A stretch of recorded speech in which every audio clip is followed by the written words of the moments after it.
ఈ మనుషులు సర్వోన్నతుడైన దేవుని దాసులు, వీరు మీకు రక్షణ మార్గమును ప్రచురించువారై ఉన్నారని కేకలు వేసి చెప్పారు. కేకలు వేసి చెప్పారు. మీరు మీకు రక్షణ మార్గాన్ని బోధిస్తారని చెప్పారు. సర్వోన్నతుడైన దేవుని దాసులు, సర్వోన్నతుడైన దేవుని దాసులు. నన్ను ఎవరివి?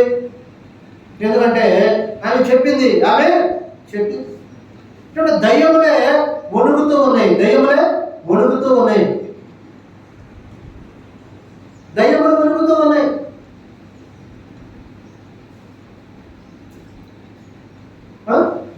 వణుకుతు ఉన్నాయి. దయ్యములకు తెలుస్తూ ఉంది. ఏం తెలుస్తూ ఉంది? దయ్యములకి చూడండి, వాడు సర్వోన్నతుడైన దేవుని దాసులు, మీకు రక్షణలోనికి మిమ్మల్ని నడిపించడానికి వచ్చారు. వాడు చెప్పే మాటలు వింటే మీకు రక్షణ కలుగుద్ది అని చెప్పి చూసారా. అందుకనే శానా పట్టిన వాడు కూడా సమాధుల్లో నుండి ఎదురుగా వచ్చి వాడు మోకాళ్ళు ఊని ఏమంటున్నాడు?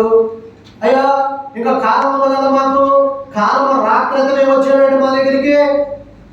కొంత కాలం ఇచ్చావు కదా, కొంత సమయం ఇచ్చావు కదా. వాడికి తెలుస్తుంది. ఎవరికి? అపవాదికి తెలుస్తుంది. మీరు నాకు ఇచ్చిన సమయం ఉంది కదా, ఆ సమయం రాకుండా వచ్చావేంటి? ఒకవేళ నీవు నన్ను పంపించాలనుకుంటే ఇదిగో నన్ను పాతాళములోనికి వెళ్ళమని పంపించొద్దు. ఇదిగో పందులు బంధం ఉంది, ఆ స్థలానికి నన్ను అందులోకి పంపించండి.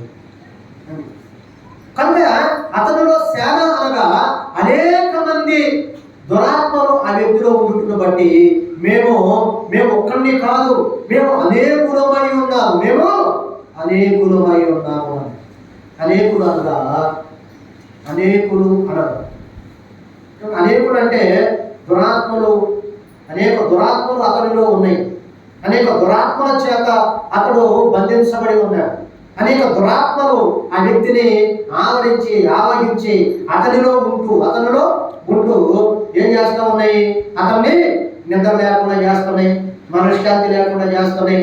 రాళ్లతో తన శరీరాన్ని కొట్టుకొంచు, రక్తము గారుతున్నా, పుళ్ళు పడుతున్నా, రసిగారుతున్నా, ఏమాత్రము కూడా బాధ లేకోకుండా, నొప్పి లేకోకుండా చూడండి. నిజంగా అతడు సమాధులలో ఎవరు లేకుండా ఒంటరిగా.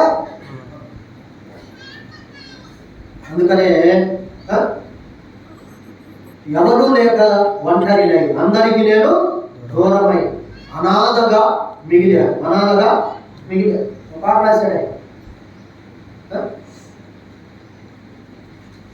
ఎందుకంటే అక్కడ అందరూ